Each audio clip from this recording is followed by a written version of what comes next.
What if I told you that the greatest wealth-creating force in the entire universe is not found in the stock markets of Wall Street, not hidden in the vaults of ancient banks, not buried beneath the earth in gold mines or oil fields, but is instead resting quietly, magnificently, eternally within the silent depths of your own mind? What if every struggle you have ever faced with money, every sleepless night wondering how the bills would be paid, every moment of financial fear that gripped your heart was not caused by the world outside you, but was instead the direct creation of thoughts, beliefs, and mental images you planted in the sacred soil of your subconscious without ever knowing what you were doing? What if I told you that this book, this teaching, this revelation is so dangerous to the old ways of poverty thinking, so threatening to the consciousness of lack and limitation, that once you truly understand it, you can never return to financial bondage again?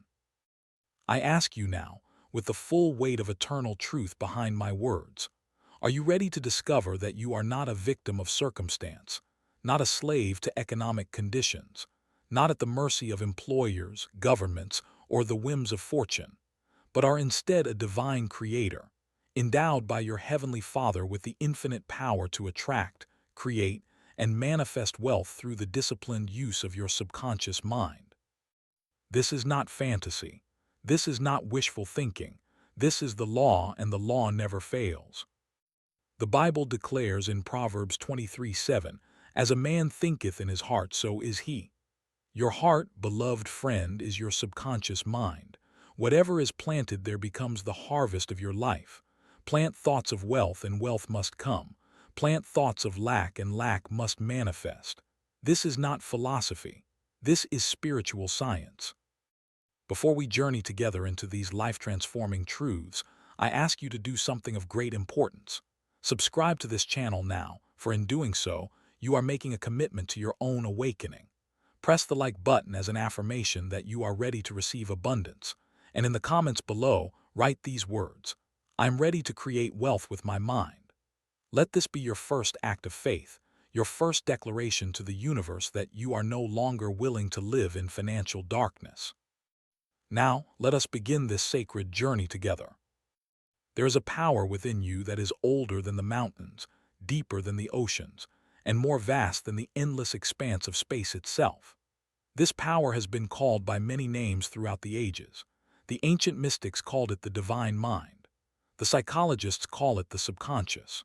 The great philosopher Carl Jung referred to it as the collective unconscious, the infinite reservoir of wisdom and creative intelligence that connects all human beings to the source of all life. But regardless of what name you give it, this power is the same yesterday, today, and forever, and it is operating within you at this very moment, shaping your circumstances, attracting your experiences, and creating the conditions of your financial life with mathematical precision. You see, my dear friend, your conscious mind is only the surface of your being. It is the captain of the ship, the one who gives orders and makes decisions. But beneath the surface, in the silent depths of your being, lies the subconscious mind, and it is here that the real work of creation takes place. The subconscious never sleeps. It never rests. It is always listening, always receiving, always bringing into manifestation whatever thoughts, beliefs, and mental images are impressed upon it by the conscious mind. This is why Jesus said in Mark 11:24, "What things soever ye desire when ye pray, believe that ye receive them, and ye shall have them." He was not speaking of ordinary belief, the kind that wavers with circumstances and changes with the wind. He was speaking of the deep, unshakable conviction that is planted in the subconscious mind, the kind of faith that becomes a permanent fixture in the hidden chambers of your soul. When you truly understand this law, you will realize that poverty is not a punishment from God. Lack is not your destiny. Financial struggle is not a test designed to make you stronger. These conditions are simply the outpicturing of subconscious beliefs that were planted in ignorance, often in childhood, often by well-meaning parents and teachers who themselves did not understand the creative power of the mind. I remember a man who came to me many years ago in Los Angeles. He was a talented accountant, skilled in his profession, diligent in his work, yet year after year, he found himself struggling to pay his rent, unable to save money, constantly anxious about his financial future. He could not understand why others with less skill and less education seemed to prosper, while he remained stuck in the same cycle of lack. I asked him a simple question: what did you believe about money as a child? His face changed. He grew silent for a moment, then spoke slowly, as if the words were emerging from a forgotten place within him. My father always said that money was the root of all evil. He said that rich people were dishonest, that you couldn't trust anyone with wealth, that the only honest living was a humble one. And there it was. The seed had been planted decades ago, in the fertile soil of a child's impressionable mind. The subconscious had accepted this teaching as truth, and for 40 years it had faithfully manifested the belief that wealth was somehow wrong, that prosperity was incompatible with goodness, that to be financially successful was to be morally corrupt. I explained to this man what I now explain to you. The Bible does not say that money is the root of all evil. It says in 1 Timothy 6:10, "The love of money is the root of all evil." There is a vast difference between loving money as an idol and understanding money as a divine instrument, a symbol of God's abundance, a medium through which you can do good, bless others, and express the infinite generosity of the Creator. Money is not evil. Money is not spiritual. Money is neutral. It is a tool, nothing more. It is your consciousness about money that determines whether it becomes a blessing or a curse in your life. If you fear money, if you resent those who have it, if you believe it corrupts and destroys, then your subconscious will faithfully keep it away from you, protecting you from the very thing you have secretly condemned. But if you change your belief, if you see money as God's abundance in form, if you bless it when you receive it and bless it when you release it, if you affirm that you are a channel through which infinite wealth flows for the good of all, then your subconscious will reorganize your entire life to bring this new belief into manifestation. This is not magic. This is law. Just as the law of gravity operates without respect to persons, pulling all objects toward the earth regardless of their virtue or vice, so does the law of the subconscious mind operate without respect to your opinions about it. Believe in wealth and the subconscious creates pathways to wealth. Believe in lack and the subconscious creates pathways to lack. It is impersonal, impartial, and infinitely powerful. Florence Scovel Shinn, that great metaphysical teacher whose wisdom blessed so many lives in the early 20th century, understood this truth perfectly. She taught that the spoken word is a powerful tool for impressing the subconscious mind. She would instruct her students to make affirmations of truth, to declare boldly that infinite supply is theirs now, that the perfect outpicturing of their desires is already seeking them. And she witnessed miracle after miracle as those who followed her instructions found money appearing from unexpected sources, opportunities opening that had previously been closed, and debts being canceled in the most remarkable ways. You must understand that when you make an affirmation of wealth, you are not begging the universe for something you lack. You are not petitioning a distant God who may or may not hear your prayers. You are declaring the truth of your own being. You are announcing what already exists in the infinite mind of God, and you are aligning your subconscious with that eternal reality.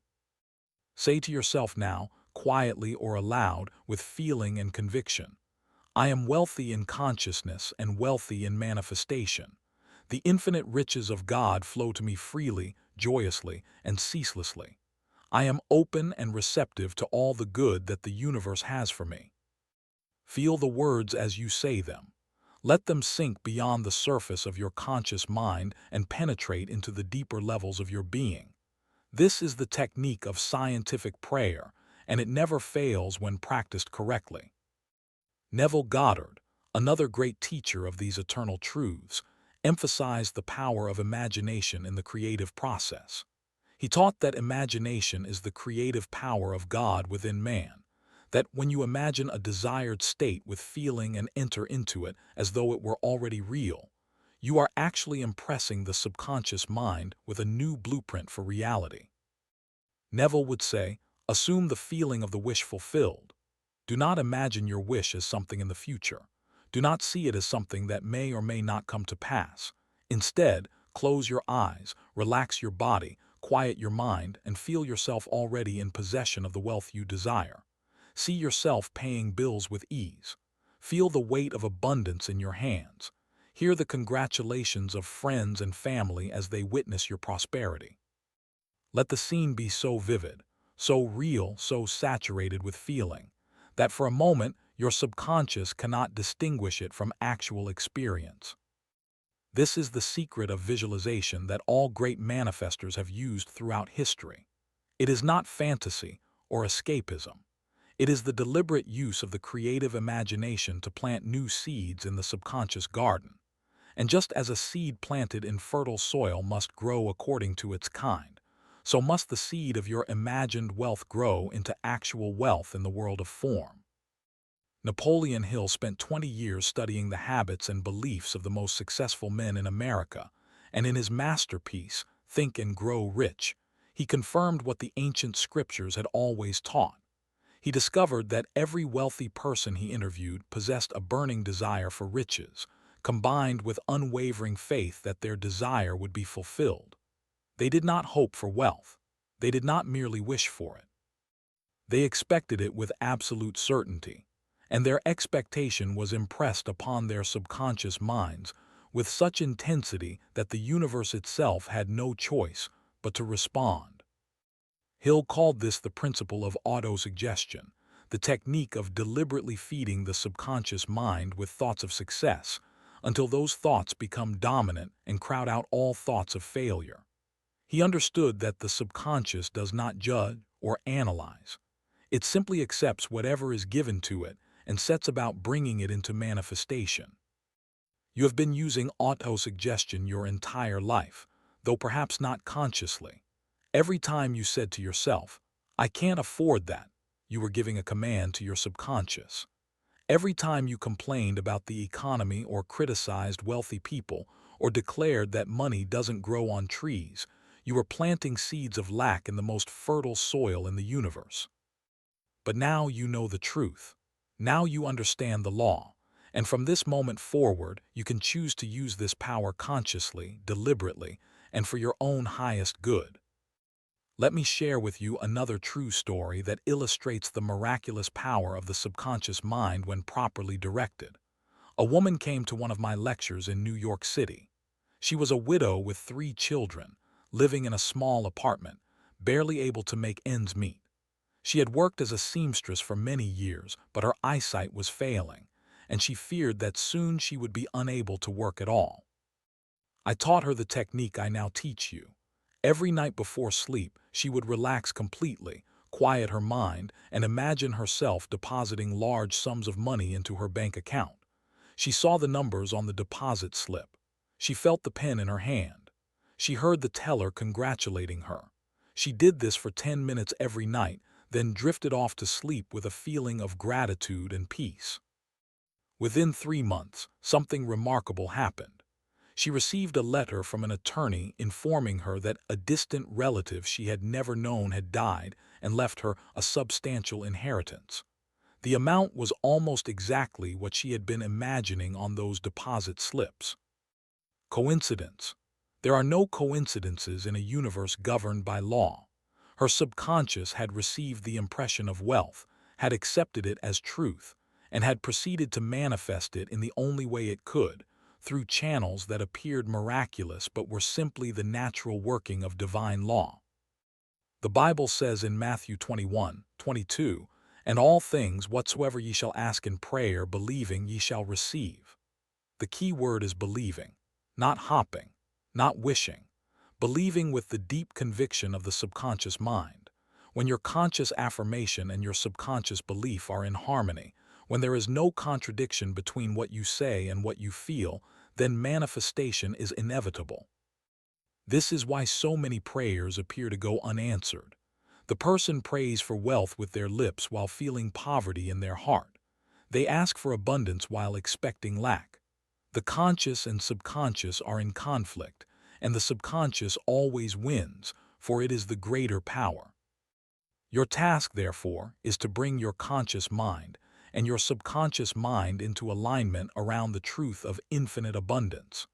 You do this through repetition of affirmations, through visualization, through the feeling of the wish fulfilled, and through the persistent rejection of all thoughts that contradict your desired state.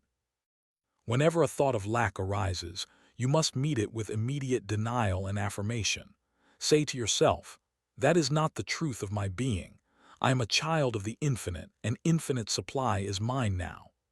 Do this consistently, and the old thought patterns will gradually weaken and dissolve, replaced by new patterns of prosperity and abundance. Remember always that your subconscious is God's mind in you. It is not separate from the divine. It is the place where the universal becomes the individual, where the infinite expresses itself as you. When you impress thoughts of wealth upon your subconscious, you are not manipulating some mechanical system. You are cooperating with the creative power of the universe. You are aligning yourself with the divine intention that all of God's children should live in abundance, joy, and peace. It is written in Luke 12:32, "Fear not, little flock, for it is your Father's good pleasure to give you the kingdom." The kingdom is not some far-off heaven reserved for the afterlife. The kingdom is the realm of infinite possibility that exists within your own consciousness. It is the unlimited creative power of the subconscious mind, waiting to bring forth whatever you can conceive and believe. Do not be afraid to claim your divine inheritance. Do not shrink back from the wealth that is rightfully yours. The universe does not lack for resources. The earth is filled with abundance. There is more than enough for every living soul, and your prosperity does not diminish anyone else. On the contrary, when you prosper, you become a greater blessing to those around you. You have more to give, more to share, more to contribute to the upliftment of humanity. So I say to you now, with all the conviction of my soul, awaken to the power within you. Take dominion over your thoughts. Plant seeds of wealth in your subconscious mind and water them daily with faith, gratitude, and joyful expectation. The harvest will come. It must come. This is the law, and the law never fails. Carry this truth with you through every moment of your day and every hour of your night. You are not a beggar at the gates of life. You are the beloved child of an infinite Father, and all that the Father has is yours. Claim it now, believe it now, and watch as the universe rearranges itself to fulfill your deepest desires. Let us now go deeper still into the mysteries of the subconscious mind and its miraculous power to create wealth in your life. For what I have shared with you thus far is only the beginning, the foundation upon which we shall build a temple of prosperity consciousness that shall stand forever in the sanctuary of your soul. You must understand that the subconscious mind operates according to laws as fixed and reliable as the laws that govern the stars in their courses and the tides in their eternal rhythms. These laws do not bend for any person, yet they respond to all persons equally, without favor or prejudice. The sun shines upon the just and the unjust alike, and the law of the subconscious mind works for saint and sinner with perfect impartiality. What matters is not your worthiness in the eyes of men, but your belief in the depths of your heart. This is why I tell you with absolute certainty that it does not matter what your present circumstances may be. It does not matter if you are reading these words from a mansion or from a modest room. It does not matter if your bank account is overflowing or empty. It does not matter if you have failed 100 times in your pursuit of wealth. None of these external conditions have any power to prevent your prosperity unless you give them that power through your own belief. The Bible speaks clearly on this matter. In Romans 12:2 we are instructed, "Be not conformed to this world, but be ye transformed by the renewing of your mind." This is not merely religious poetry.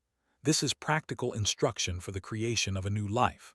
The world of appearances, the world of lack and limitation that you see with your physical eyes, is the outpicturing of old beliefs. It is the harvest of seeds planted long ago, but you are not bound to that harvest forever. By renewing your mind, by planting new seeds of abundance and prosperity, you shall be transformed, and your outer world shall be transformed with you. I once counseled a businessman who had declared bankruptcy 3 times in his life. Each time, he had rebuilt his fortune through sheer determination and hard work, only to watch it crumble again through circumstances he could not understand. He came to me in despair, convinced that he was cursed, that some dark fate had marked him for failure no matter how hard he tried. I listened to his story with compassion, but I knew that curses have no power over the children of God. I asked him to tell me about his father, and he spoke of a man who had also experienced great financial loss, who had died bitter and broken, warning his son with his final breath that money always betrays those who trust it. I asked him about his mother, and he described a woman who lived in constant fear of poverty, who hoarded every penny and taught her children that financial security was always one misstep away from disaster. Do you see the pattern, my friend? This man had inherited not money but beliefs. His subconscious had been programmed from childhood with the conviction that wealth is unstable, that prosperity is temporary, that no matter how much you gain, it will eventually be taken from you. And so his life had become a perfect mirror of those beliefs, bringing him success only to snatch it away, over and over again. I taught him to forgive his parents, not because they had sinned against him, but because holding resentment keeps us bound to the very patterns we wish to escape. Forgiveness is not for the benefit of those who have wronged us. Forgiveness is the releasing of our own chains. When we forgive, we free ourselves to receive the good that the universe is constantly offering. Then I taught him a new pattern of belief. Every morning upon waking and every night before sleeping, he would affirm with deep feeling, I am divinely protected in all my financial affairs. My wealth is permanent and secure. The infinite intelligence of my subconscious mind guides me in all my investments and decisions. I am grateful for the continuous flow of abundance in my life. He practiced this faithfully, not for days or weeks, but for months, until the new belief became more real to him than the old fear. And as his inner conviction changed, his outer circumstances began to change with it. He started a new business, but this time something was different. Opportunities came to him that seemed almost miraculous. He made connections with partners who were honest and capable. His decisions were marked by wisdom that seemed to come from beyond his conscious mind. That was many years ago. Today, that man is one of the most successful businesspeople in his industry, and he has never again experienced the financial catastrophe that once seemed like his inevitable fate. The curse was broken, not by some external magic, but by the transformation of his subconscious belief. This is the power that is available to you at this very moment. You do not need to wait for circumstances to change. You do not need to acquire more education, more connections, more luck. You need only to change your mind, and the universe will change around you. Carl Jung, that great explorer of the human psyche, understood that the subconscious contains not only personal memories, but also universal patterns that he called archetypes. These archetypes are ancient forces that shape human experience across all cultures and all ages. Among them is the archetype of abundance, the deep knowing that the universe is generous, that life is meant to flourish, that prosperity is the natural state of those who align themselves with the creative flow of existence. When you affirm wealth and abundance, you are not merely programming your individual subconscious. You are connecting with this universal archetype, drawing upon a power far greater than your personal mind. You are tapping into the same infinite source that has brought forth all the wealth and beauty of creation, from the stars in the heavens to the flowers in the field. This is why Jesus told us to consider the lilies of the field, how they grow without toiling or spinning. Yet Solomon in all his glory was not arrayed like one of these. The lilies do not struggle or strain. They do not worry about tomorrow. They simply grow according to the divine pattern within them, and nature provides everything they need. So it shall be with you when you learn to trust the law and allow it to work on your behalf. But trusting the law requires the practice of non-resistance. This is a principle that Florence Scovel Shinn taught with great emphasis, and it is essential to your success in manifesting wealth. Non-resistance means that you do not fight against your present circumstances. You do not curse your bills or resent your creditors or rail against the economy. You do not engage in mental warfare with the conditions you wish to change. Whatever you resist persists. This is a fundamental law of the subconscious mind. When you push against something with fear and anger, you are giving it your attention and energy, and whatever receives your attention and energy is strengthened in your experience. This is why so many people who focus constantly on their debts only seem to acquire more debt. They are feeding the very condition they wish to eliminate.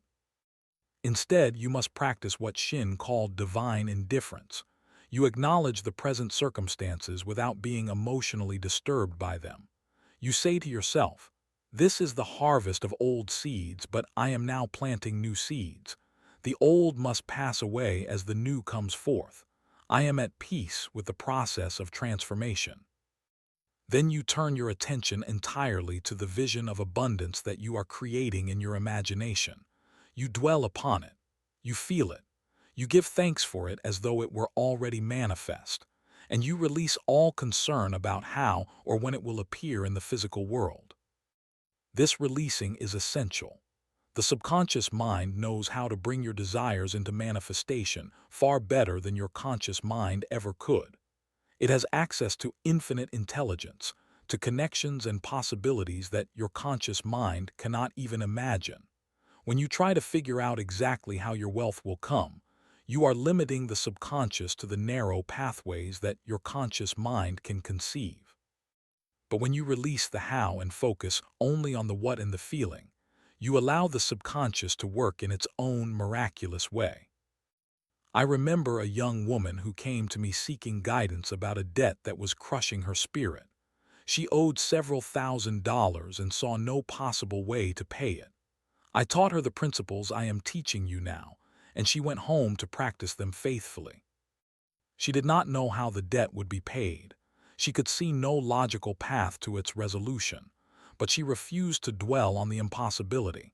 Instead, she imagined herself receiving a letter stating that her debt had been paid in full. She felt the relief, the joy, the gratitude. She did this every night for 3 weeks. Then something remarkable happened. She received a telephone call from the company to which she owed the money. They informed her that due to a restructuring of their business, they had decided to forgive a large portion of her debt. The remaining balance was small enough that she could pay it from her next paycheck. Her prayer had been answered, but not in any way she could have predicted or planned. This is how the law works. It does not follow human logic. It follows divine logic, which is infinitely more intelligent and more creative than anything the conscious mind can conceive. Your job is not to figure out the solution.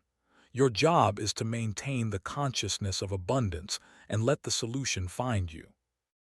There is another principle that must be understood if you are to master the art of wealth manifestation. It is the principle of giving. You have heard it said that it is more blessed to give than to receive, and this is true, but not for the reasons most people assume. Giving is not a sacrifice that earns you spiritual credit. Giving is the activation of the law of circulation. Money is a form of energy, and like all energy, it must flow to remain vital. When you hoard money out of fear, when you cling to it desperately as though it were your only protection against disaster, you are blocking the flow. You are telling your subconscious that supply is limited, that what you have is all there is, that you must hold on tightly because more will not come. And your subconscious, ever faithful, manifests exactly that experience. But when you give freely and joyfully, trusting that the source of your supply is infinite and inexhaustible, you activate the law of circulation. You open the channels through which more can flow to you. You demonstrate to your subconscious that you believe in abundance, and your subconscious responds by creating more abundance in your life. This does not mean that you should give recklessly or impoverish yourself through misguided generosity. It means that you should give with consciousness, with intention, with the understanding that every gift is a seed planted in the universal soil that must return to you multiplied. Give to those who bless you spiritually. Give to causes that uplift humanity. Give with joy in your heart and gratitude on your lips, and watch as the universe returns your gifts 100-fold. The Bible is very clear on this principle. In Luke 6:38, Jesus says, "Give, and it shall be given unto you. Good measure, pressed down and shaken together and running over, shall men give into your bosom. For with the same measure that ye meet withal it shall be measured to you again." This is not a promise of future reward in heaven. This is a statement of spiritual law that operates here and now. As we come to the conclusion of this sacred teaching, I want to impress upon your mind and heart the most important truth of all. You are not separate from the infinite source of all wealth. You are an individualized expression of the one divine mind that creates and sustains all that exists. The power that formed the galaxies, that painted the sunset, that brings forth life from the seed, is the same power that operates in and through you. You do not need to beg this power for its gifts. You do not need to perform rituals or sacrifices to earn its favor. You need only to recognize your unity with it, to align your thoughts and beliefs with its infinite nature, and to accept with gratitude the abundance that is already yours by divine right. Neville Goddard expressed this truth beautifully when he taught that God and your wonderful human imagination are one. When you imagine wealth, you are using the creative power of God itself. When you feel the reality of your desire fulfilled, you are impressing upon the divine substance the pattern of your destiny. There is no power in the universe that can prevent your manifestation except your own doubt and disbelief. So I say to you now, as we conclude this portion of our journey together, go forth with absolute confidence in the power within you. You have been given the keys to the kingdom of wealth and abundance. You have learned the laws that govern manifestation. You have received the techniques for impressing your subconscious mind with prosperity consciousness. Now it is up to you to practice what you have learned, not occasionally, not when you remember, but consistently, persistently, faithfully. The subconscious responds to repetition and conviction. The more you saturate your mind with thoughts of abundance, the more quickly they will become the dominant patterns of your belief. Every morning when you wake, before your feet touch the floor, speak words of gratitude for the wealth that is flowing into your life. Every night before you sleep, create in your imagination a scene that implies the fulfillment of your financial desires. Throughout the day, whenever a thought of lack or fear arises, replace it immediately with an affirmation of truth. I am wealthy. I am prosperous. The infinite abundance of the universe flows to me now in avalanches of good. Do this, and you shall witness miracles. Do this, and circumstances that now seem impossible shall resolve themselves in the most unexpected ways. Do this, and you shall become a living demonstration of the power of the subconscious mind to create wealth. Remember always that within you dwells a power that knows no limitation, that acknowledges no obstacle, that recognizes no impossibility. This power is your subconscious mind united with the infinite intelligence of God. Trust it completely. Rely upon it absolutely. And let it bring forth in your life all the abundance, prosperity, and wealth that you can conceive and believe. You are the beloved child of the infinite. All the riches of the kingdom are yours. Claim them now with faith and thanksgiving, and they shall manifest in your experience with the certainty of divine law. Go now in peace, prosperity, and perfect confidence. The power is within you, and it is infinitely greater than any challenge you shall ever face. Trust it, use it, and let it transform your life into a testimony of what is possible when a human being awakens to the creative power of their own subconscious mind. You are wealthy beyond measure. You are blessed beyond words. You are the manifestation of infinite abundance in human form. Accept this truth, believe this truth, live this truth, and your life shall never be the same again.